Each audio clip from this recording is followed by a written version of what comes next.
Standing in that funeral parlor, watching my brother Preston grip the podium with his perfectly manicured hands, I never imagined the next 60 seconds would destroy everything I thought I knew about my family. The room was packed with relatives, Mom's former colleagues from the hospital, neighbors who'd known us since we were kids. Preston cleared his throat and the murmuring stopped instantly. He always did command a room. "Before we conclude today's service," he began, his voice carrying that practiced tremor of grief he'd perfected over the past 3 days, "I need to share something important about Mom's final wishes." I shifted in my front row seat, the hard wooden pew creaking beneath me. Aunt Bee sat to my left, clutching her handkerchief.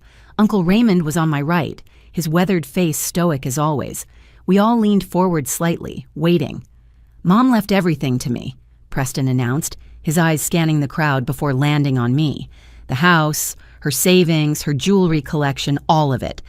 I know this might come as a surprise to some of you, especially to my sister Melinda, but Mom made this decision because I was the one who took care of her these last 3 years. I gave up my bachelor lifestyle, potential relationships, business opportunities, all to ensure she had the best care possible in her final days. The room filled with sympathetic nods. Mrs. Henderson from across the street whispered to her husband about how devoted Preston had been. Someone behind me muttered, "What a good son," just loud enough for everyone to hear. Even I found myself nodding unconsciously, because hadn't he? Hadn't Preston been the one who moved Mom into his big house, managed her medications, drove her to every doctor's appointment while I was teaching 5th graders in Cincinnati? Preston continued, his voice growing stronger. "I don't share this for praise or recognition. I share it because Mom wanted everyone to know that her decision was deliberate and thoughtful. She told me just last month, 'Preston, you sacrificed everything for me. It's only right that you receive everything I have left to give.'" That's when Judge Cornelius Webb stood up from the back row.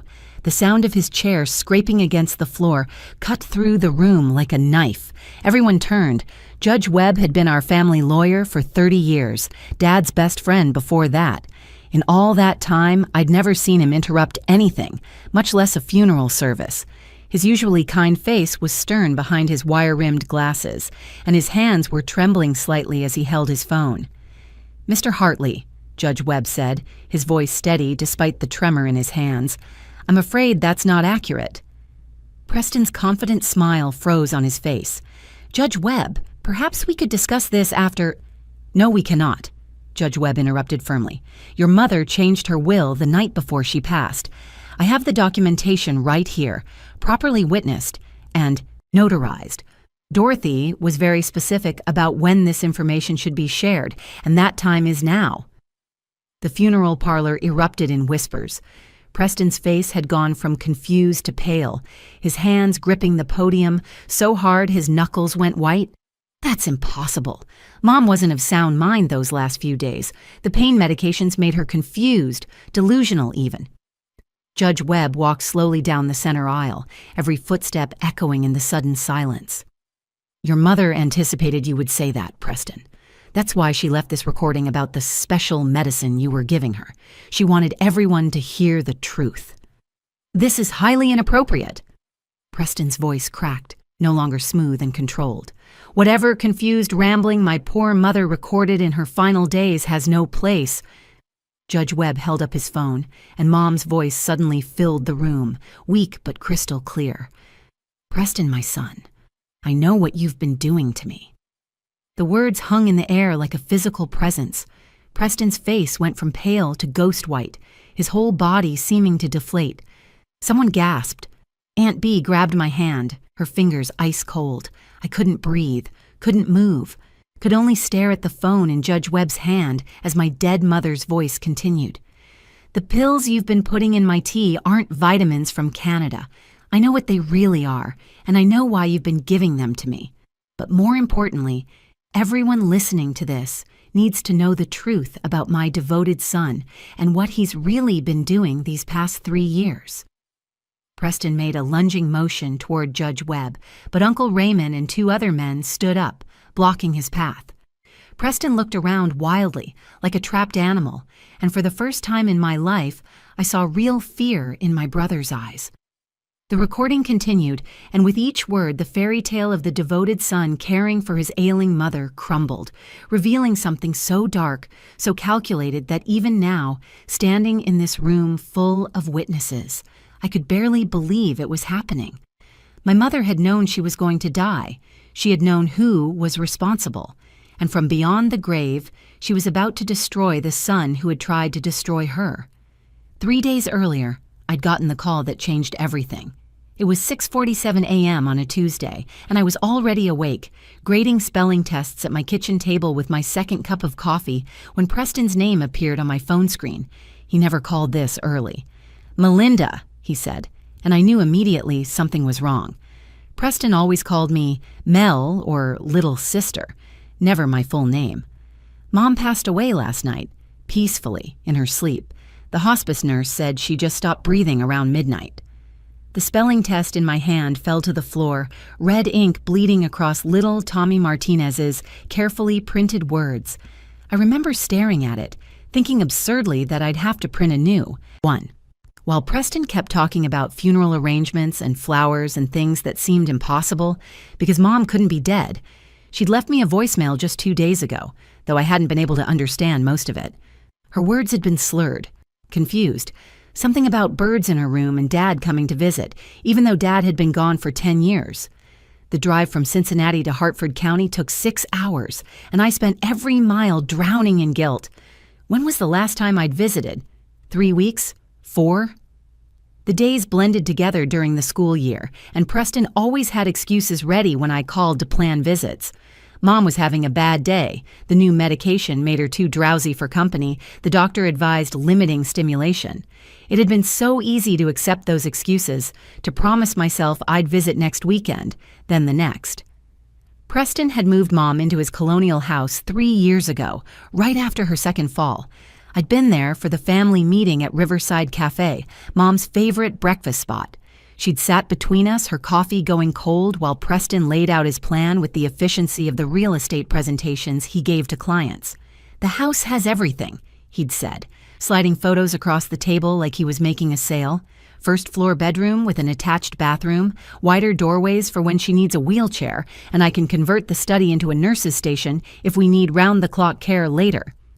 I'd looked at my own situation then. A 2-bedroom apartment with stairs, a teacher's salary that barely covered my student loans, and a schedule packed with parent conferences and after-school tutoring. Preston had seen my face and reached across the table to pat my hand, his Rolex catching the morning light. "Melinda, sweetie, you focus on those kids you teach," Mom had said, covering both our hands with hers. I remember how thin her fingers felt, how the veins stood out blue against her pale skin. "Your brother has the space and the money. Let him do this for me." Preston had smiled then, that same confident smile he'd worn since high school when he'd won class president 3 years running. "It's really no sacrifice, Mom. The house is too big for just me anyway, and my home office means I can work and be there for you at the same time." Now, pulling into Preston's circular driveway, I saw his Mercedes parked at its usual perfect angle, the house looking like something from an architectural magazine. The landscaping was immaculate even in January, evergreen shrubs trimmed into perfect spheres, the walkway cleared of any trace of snow. This was where Mom had spent her last 3 years, in this showcase house that looked nothing like the cozy ranch where we'd grown up. Preston met me at the door wearing a black suit that probably cost more than my monthly rent. He pulled me into a hug that smelled like expensive cologne and something else, maybe scotch, though it was barely noon. "How are you holding up?" I asked when he finally let go. "I'm managing," he said, leading me through the marble foyer. "I've handled all the arrangements. Brennan's funeral home, the best in the county. White roses everywhere, just like she would have wanted. The obituary will run in tomorrow's paper, and I've already contacted her old colleagues from the hospital." He was talking fast, the way he did when he was closing a big deal, and I realized this was how he was coping, by turning grief into a checklist. We walked past the formal living room nobody ever used, past his office with its wall of real estate awards, to the kitchen where Aunt Bee was sitting at the granite island, her eyes red and puffy. "Oh, Melinda," she said, wrapping me in a lavender-scented embrace. "Your poor brother's been so strong, handling everything. Your mother was so lucky to have him these last years." Preston was already pulling out his phone, showing me photos of flower arrangements, discussing the program layout for the service. Everything was decided, organized, perfect. Just like Preston himself, managing death with the same cold efficiency he managed property sales. I nodded along, too numb to object, too guilty to assert any opinions about my own mother's funeral. If only I'd known what was coming. If only I'd asked the right questions then, in that pristine kitchen, while there was still time to search for the truth. The funeral service was beautiful, I had to admit. Preston had thought of everything. Brennan's funeral home looked more like an upscale hotel than a mortuary, with its crown molding and soft lighting that somehow made everyone look peaceful rather than grief-stricken. The main parlor could hold 200 people, and it was nearly full. Mom would have been amazed at the turnout, though she would have fussed about people making such a fuss over her.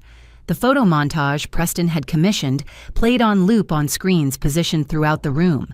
Mom at 25 in her crisp nursing uniform, that bright smile that could calm any patient. Mom and Dad's wedding photo, him in his army uniform, her in the simple white dress she'd sewn herself.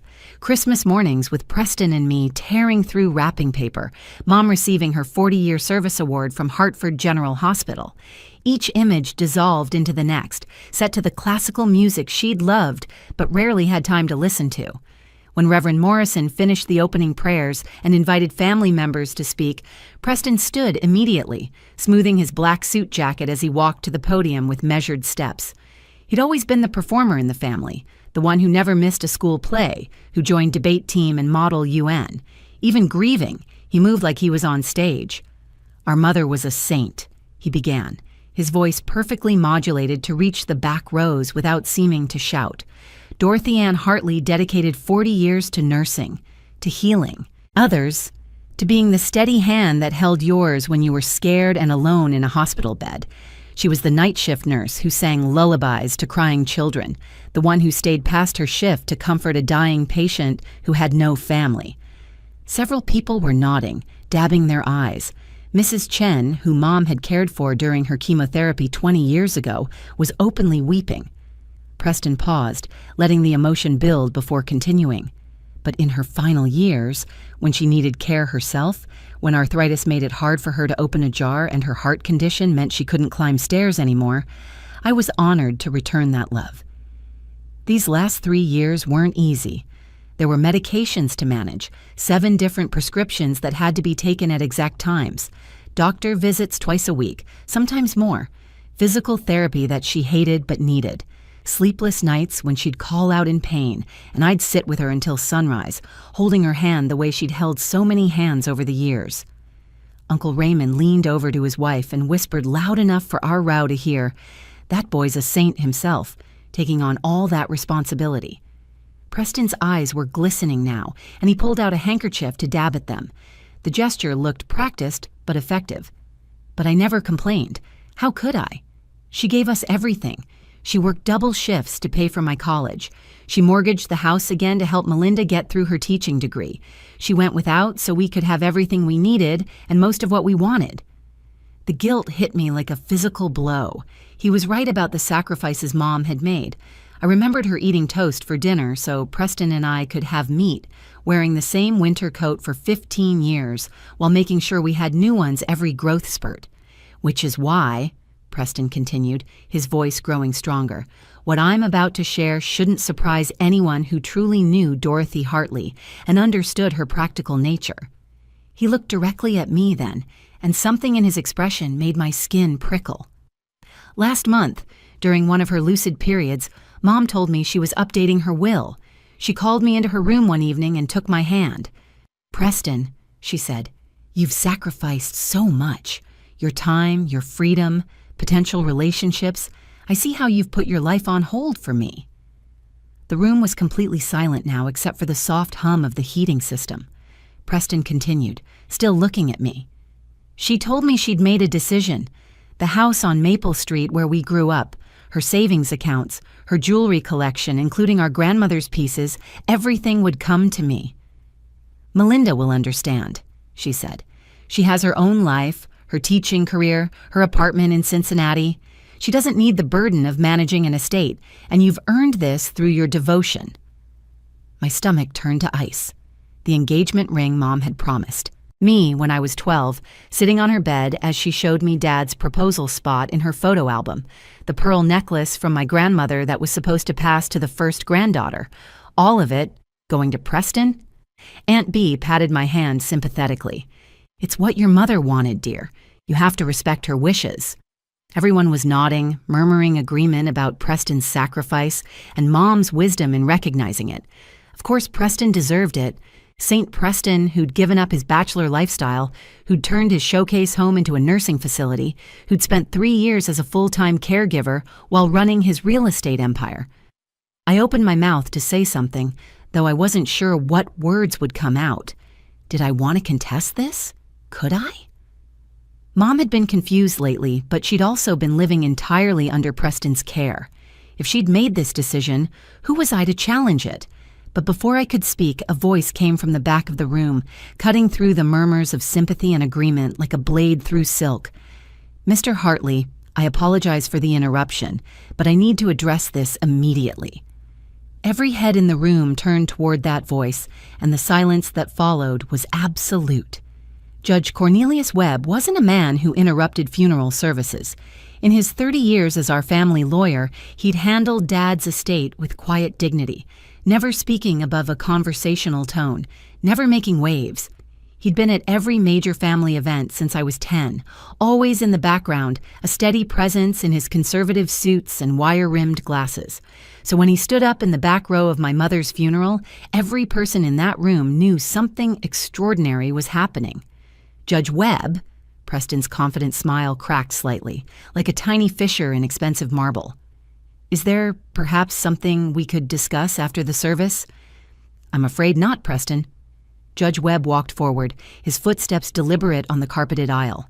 He was carrying a leather briefcase I recognized from decades of family meetings, the same one he'd brought when he helped Mom refinance the house for our college funds.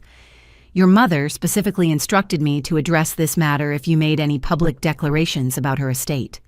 The room seemed to shrink, 200 people collectively holding their breath. Preston's hands gripped the podium edges, his knuckles going white against the dark wood. "Judge Webb, with all due respect, this is highly inappropriate. We're in the middle of my mother's funeral." "Your mother called me 2 nights before she passed," Judge Webb continued, now standing just a few feet from the podium.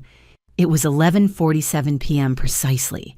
I remember because I was already in bed, and when I saw Dorothy's number, I knew it had to be urgent.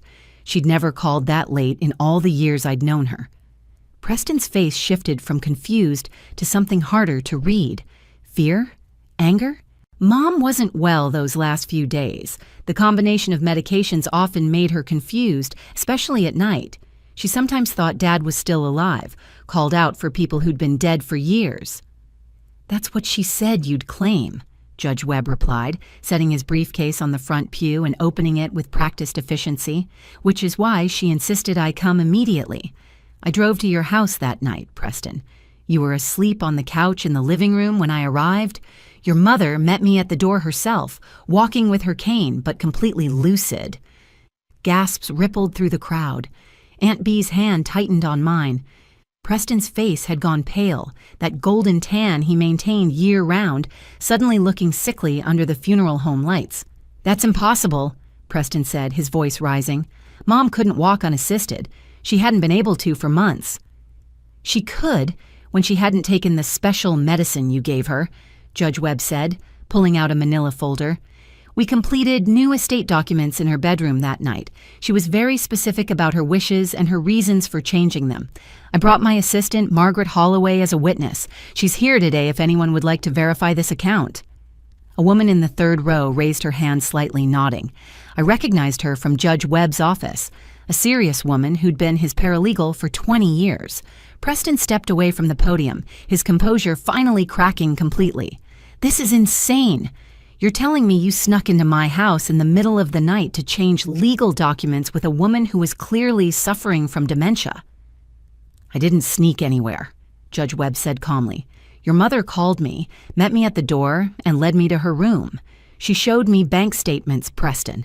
Statements showing systematic withdrawals from her accounts. $300,000 over 3 years, transferred in small enough increments to avoid automatic flags. She also showed me an inventory of jewelry that had supposedly been put in storage for safekeeping. Every piece was photographed and documented, but when she asked to see them last month, you told her they were at the bank. The bank has no record of any safety deposit box. The crowd was no longer silent. Whispers rose like a tide, people turning to each other in shock. Mrs. Henderson was shaking her head in disbelief. Uncle Raymond had stood up, his face dark with anger. "Mom also told me about the pills," Judge Webb continued, his voice cutting through the noise. "The unmarked white pills you said were a special arthritis medication from Canada. She'd been hiding them instead of taking them for a week before she called me. Her mind cleared remarkably once she stopped taking them. She had one of her old nursing colleagues analyze them. Risperidone and lorazepam, Preston, antipsychotics and sedatives that, in elderly patients, cause exactly the symptoms your mother was experiencing.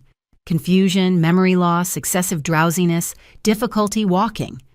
You're accusing me of drugging my mother." Preston's voice was almost a shriek now, all pretense of composure gone. "I cared for her. I gave up everything." Judge Webb pulled out his phone. "Your mother knew you'd react this way. She insisted on recording a message for this exact moment. She wanted everyone to hear the truth in her own words, particularly her daughter, Melinda, who she said had been calling every day, despite what you told her about Melinda not wanting to visit anymore." My heart stopped. What? I called constantly. Preston always said she was sleeping or too confused for phone calls. Judge Webb looked at me with infinite kindness. "Your mother knew, Melinda. She figured it out, and she made sure everything would be set right." He held up his phone, thumb hovering over the play button. "This recording was made 2 nights before Dorothy passed, witnessed by myself and Margaret. Dorothy specifically requested it be played if Preston made any claims about her estate." Preston made a sudden move toward Judge Webb, but Uncle Raymond and 2 other men stepped into the aisle, blocking his path. Preston looked around wildly, trapped between the podium and the men who'd just moments ago been praising his devotion. Judge Webb pressed play. Mom's voice filled the funeral parlor, and hearing it made my chest tighten with fresh grief. But this wasn't the confused, slurred voice from her recent voicemails. This was clear, determined, the mom who'd worked 12-hour shifts and still came home to help with homework. "My name is Dorothy Ann Hartley. Today is January 14th, 2025, and I am of sound mind despite what my son Preston may claim. I am recording this because I fear I don't have much time left, and the truth needs to be known." Preston lunged forward again, more desperately this time. "Turn that off. This is a violation of privacy. Mom was sick. She was paranoid." Uncle Raymond stepped fully into the aisle, his construction worker's frame blocking Preston completely. "Let Dorothy speak," he said, his voice harder than I'd ever heard it. Mom's recording continued. 3 months ago, I discovered Preston has been stealing from my accounts. It started small, a few hundred here and there, but the amounts grew larger. The savings account Harold and I built over 40 years, the one meant to ensure I could afford good care, has been drained to almost nothing. 30,000 remains from the 350,000 we saved. Gasps and cries erupted throughout the room. Someone behind me whispered, "Dear God." "But the money isn't the worst part," Mom's voice went on. "Preston sold my jewelry, pieces that belonged to his grandmother and great-grandmother, the pearl necklace that was supposed to go to Melinda on her wedding day, the sapphire ring Harold gave me for our 25th anniversary, my mother's diamond brooch that survived the Depression. All gone. When I confronted him about finding the receipts from the pawn shops, that's when the special medicine started." My legs felt weak. Aunt Bee was gripping my arm, holding me upright. The pearl necklace. Mom had shown it to me every birthday since I was 12, telling me about how my grandfather had saved for 2 years to buy it for my grandmother. Every evening at 6 o'clock, Preston would bring me chamomile tea with 2 white pills. He said they were a new arthritis medication from Canada that his doctor friend recommended. They made me so tired I could barely stay awake past 7. My mind became foggy. I couldn't remember if I'd eaten breakfast or what day it was. I started believing people were visiting who hadn't come, seeing things that weren't there. Preston's face had gone from white to gray, sweat beading on his forehead despite the cool temperature. She was hallucinating. This proves she wasn't competent. Mom's voice grew stronger. But last week, when Preston went to show a house, I managed to drop the pills behind my bed instead of taking them. I pretended to be asleep when he checked on me. After 3 days without them, my mind began to clear. I remembered the notebook I'd hidden in my knitting basket, where I'd been documenting everything when I could think straight. I called my friend Nancy, who worked in psychiatric nursing for 30 years. I described the pills to her, and she knew immediately. Risperidone and lorazepam, medications that should never be given to elderly patients without careful monitoring because they cause exactly what I was experiencing. The recording paused for a moment, just Mom's labored breathing audible. Then she continued, her voice breaking slightly. What hurts most is how Preston isolated me from Melinda. My daughter called every single day. I know because I found the phone records he thought he'd hidden. 63 calls in the last month alone. He told her I was too sick to talk, too confused, that visits would upset me. He told me she was too busy with her life, that she'd said I was becoming a burden. He deleted her voicemails before I could hear them. My sweet Melinda, who sent cards every week that he threw away, who he told me had forgotten my birthday when really he'd hidden her gift in his closet. Tears were streaming down my face. All those times Preston said Mom was sleeping, all those unreturned calls I thought meant she no longer recognized my voice. I've documented everything, Mom continued. Bank records showing unauthorized transfers totaling $312,000. Receipts from pawn shops for jewelry worth another $40,000. The prescription bottles for medications I never authorized. Judge Webb has copies of everything, and so does the Hartford County Sheriff's Department. The mention of law enforcement sent another wave of shock through the room. Preston was backing away from the podium now, looking for an exit. But people had stood up in every row, blocking the aisles. So I am leaving everything to Melinda, Mom's voice said firmly. The house on Maple Street, what remains of my savings, and what jewelry Preston hasn't sold. Preston will receive $1, as required by law to acknowledge him in the will. I know this seems harsh, but Preston has already taken his inheritance, and more through deception and cruelty. Mom paused again, and when she spoke, her voice was softer. Preston, if you're listening to this, I want you to know that I forgive you. I don't know what debts or problems drove you to this, but I forgive you. However, forgiveness doesn't mean avoiding consequences. What you've done is elder abuse and fraud. You drugged your mother to steal from her while telling everyone what a devoted son you were. You robbed me not just of money, but of my daughter's presence in my final years. The recording crackled slightly, then Mom's voice came through one last time. Melinda, honey, I knew you never stopped trying to reach me. A mother knows her daughter's heart. I love you, and I'm sorry we lost so much time. Take care of yourself, trust your instincts, and remember that love isn't measured in money or things, but in truth and genuine care. Judge Webb will make sure everything is handled properly. And Preston, I hope someday you understand that what you stole from yourself, your integrity, and your family's trust is worth far more than any amount of money. The recording ended. The silence was deafening until we heard the sirens approaching, growing louder by the second. 2 police officers entered the funeral parlor quietly, respectfully. Detective Sharon Pike approached Preston with measured steps, her badge visible, but her manner calm. Mr. Hartley, we need you to come with us for questioning regarding elder abuse and financial exploitation charges. Preston looked around wildly, seeking support from the crowd that had been nodding along to his eulogy just minutes ago. Now they all stepped back, creating a clear path between him and the officers. This is insane. I took care of her. I gave up everything. My business suffered. I lost relationships. I spent every day making sure she had what she needed. You gave up nothing, I said, finding my voice at last. The words came out stronger than I expected, powered by 3 years of suppressed doubt and fresh anger. You saw an opportunity and you took it. Mom trusted you with her life, and you poisoned her, isolated her, and robbed her blind while accepting praise for your sacrifice. Preston turned to me, his face twisted with desperation. "You don't understand, Melinda. The real estate market crashed last year. I had 3 properties in foreclosure, debts you can't imagine. I was going to lose everything, the house, the business, my reputation. Mom would have wanted to help me if she knew." "She would have," I agreed, stepping closer to him. "If you'd asked, if you'd been honest, if you'd treated her like a mother instead of a bank account. But instead, you chose to drug her and steal from her while she was helpless." Detective Pike placed a hand on Preston's arm.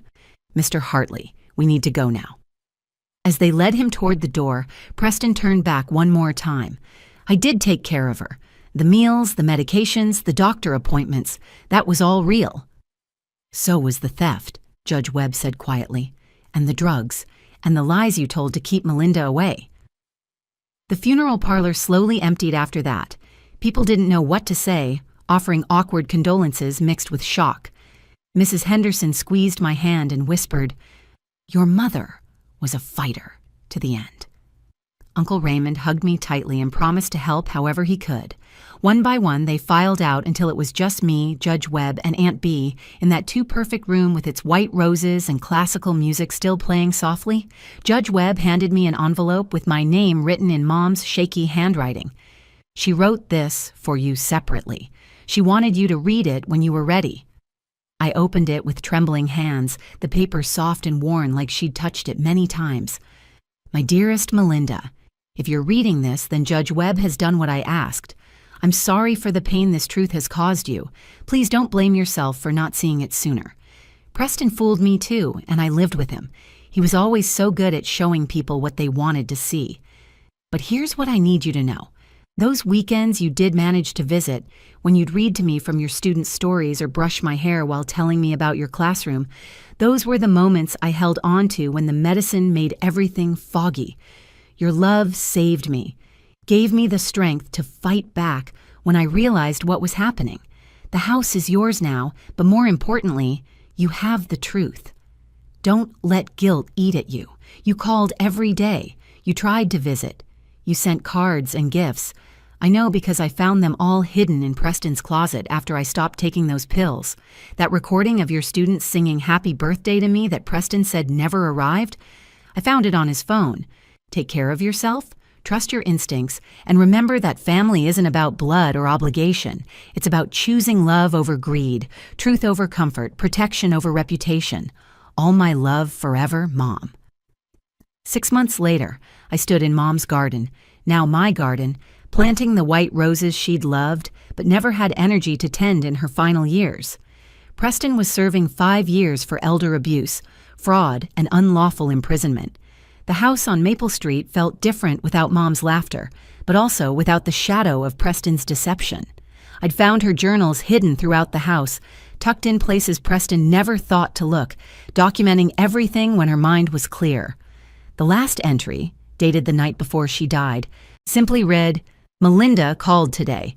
Preston said she didn't, but I heard the phone ring exactly at 7 p.m. like always. Tomorrow, Judge Webb will fix everything. My daughter will know I never stopped loving her, never stopped waiting for her calls. Tonight, I can finally sleep peacefully." I kept Preston's dollar, the one Mom left him in the will, framed on the wall, not as a cruel reminder, but as a lesson. Sometimes the people who claim to sacrifice the most are actually taking everything. Sometimes those who appear the most devoted are the most dangerous. And sometimes a mother's love is strongest not in what she gives, but in what she refuses to let be stolen, even if it means fighting from her deathbed. The garden blooms every spring now, white roses reaching toward the sun. I see Mom in every petal, not as a victim, but as a warrior who won her final battle. When people ask about Preston, I tell them the truth. He was my brother, he made his choices, and our mother made sure those choices had consequences. Because that's what real love looks like. Not enabling or excusing harm, but protecting the innocent and ensuring justice. Even when the guilty share your blood, even when you won't be there to see it served. Mom saw it all, though. She knew exactly what she was doing when she called Judge Webb that night, when she hid those pills, when she gathered her evidence.